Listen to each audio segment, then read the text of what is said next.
देशामध्ये अमित शाह साहेबांचं एक हे एक क्रेज आहे। देशाचे लोह पुरुष म्हणून त्यांची ओळख आहे आणि देशामधले आधुनिक चाणक्य म्हणून त्यांची ओळख आहे।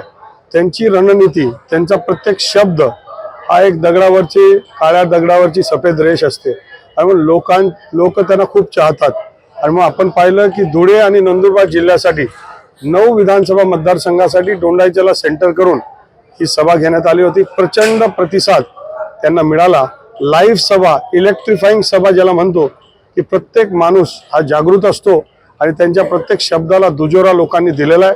मला खात्री आणि विश्वास आहे महायुती 100% 9च्या 9 जागा या धुळे नंदुरबार मध्ये येणार।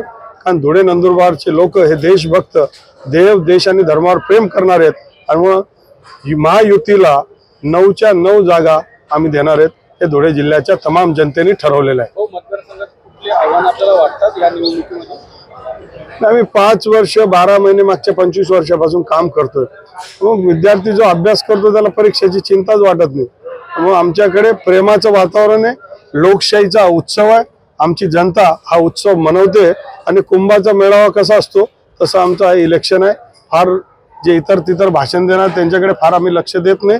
विकासाकडे, जनसामान्याकडे, गोरगरिबांच्या प्रगतीकडे आम्ही लक्ष देत असतो। स्टेजवर आपण एक वाक्य बोललो होतो की कुटुंब फोडण्याचं काम समोरची करतात, त्याबद्दल काय सांगता? आपले काका देखील माझे काका स्टेजवर आता माझी भाऊबंदकी आता 2 लाख लोकांची आहे।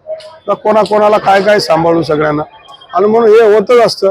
आता हे जे आपले पवार साहेबांचा पक्ष आहे, अजित पवारचं घर फोडलं, अनेकांचं घर फोडलं, माझं फोडलं, काय नवीन आहे? हे होता रहता राजनीती में।